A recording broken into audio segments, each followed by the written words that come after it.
OBC छात्रों का जो स्टेपन है वो नहीं मिल रहा है, जिसके कारण लोक हित अधिकार पार्टी के द्वारा जो है सो सरकार का यहाँ राजभवन के समक्ष पुतला दहन किया गया। आपको बता दें कि लगातार सरकार जो है तो प्रयास कर रही है कि लोगों को इस समय पर स्टेपन मिले, लगातार छात्रों का विकास हो, लेकिन जिस तरह से अभी देरी हुई है उसको लेकर जो है कहीं ना कहीं छात्रों में आक्रोश है और ओबीसी को आक्रोश को व्यक्त करने के लिए आज यहाँ पर पुतला दहन किया गया।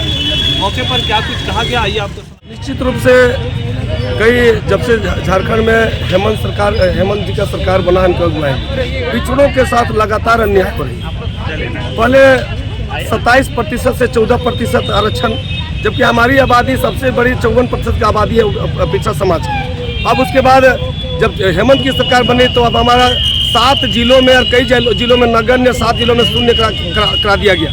वर्तमान में अभी देख सकते हैं कि जो जिस मांग और मुद्दों के साथ आज हम लोग पुतला दहन के कार्यक्रम किए हैं कि ओबीसी समाज के जो बच्चे हैं, जो कॉलेज में पढ़ाई लिखाई कर रहे हैं, गरीब बच्चे हैं, उन लोगों का छात्रवृत्ति रोक दिया गया 6 महीना से।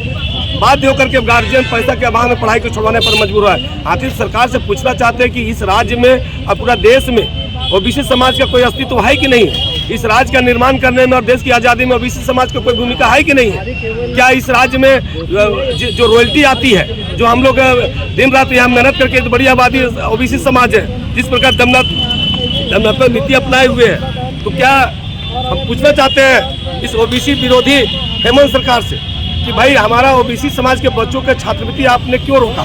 जब आप एससी का छात्रवृत्ति आप दे रहे हैं, फिर ओबीसी समाज के साथ ही इस तरह का अन्याय क्यों? इसलिए आज हम लोग एक सांकेतिक पुतला दहन कार्यक्रम के माध्यम से लोक हित अधिकार पार्टी छात्र मोर्चा के तत्वाधान में ये सरकार जो ओबीसी विरोधी सरकार है उसको चेतावनी देने के लिए हम लोग आए हैं। और विशेष करके मैं उन ओबीसी के नेताओं को भी चेतावनी देना चाहते हैं आपके माध्यम से, जो आज 35 को विधायक के अलावा जितना भी ओबीसी समाज के जो विधायक बैठे हुए हैं, ये राजनीतिक दलाली करना बंद करें और हमारा ओबीसी समाज के जिस प्रकार आरक्षण के साथ खिलवाड़ हो रही है, हमारे बच्चों का भविष्य के साथ जो खिलवाड़ हो रही है, इन लोग के मुँह में ताला क्यों लगा हुआ है? चाहे वो जयराम मत हो, चाहे ममता देवी हो, चाहे शत्रुघ्न मत हो, चाहे तमाम ओबीसी समाज के हमारे समाज के नेता लोगों से भी आग्रह करते हैं कि आखिर हमारा बच्चों के साथ जिस तरह से खिलवाड़ किया जा रहा है, हमारा आरक्षण चुल्लू भर पानी में डूब मरिए, आने वाला इतिहास आप पर थूकेगी। आज मैं उन ओबीसी के नेताओं से भी मैं स्पष्ट रूप से कहना चाहता हूँ कि समय रहते ओबीसी आरक्षण में सुधार हो और हमारे छात्रवृत्ति बच्चों को अविलंब दिलाया जाए, अन्यथा ये सांकेतिक धरना आज पुतला दहन था, पूरा देश व्यापी और राज्य व्यापी आंदोलन होगा। अब ओबीसी समाज जाग चुका है। मंडल कमीशन के आधार पर 1991 में जिस तरह से हमारे आबादी 54% और देश में 56% है, अब हमें आबादी अनुसार से आरक्षण भी चाहिए और हमें हर प्रकार से अधिकार चाहिए, अन्यथा अब चक्का जाम होगा।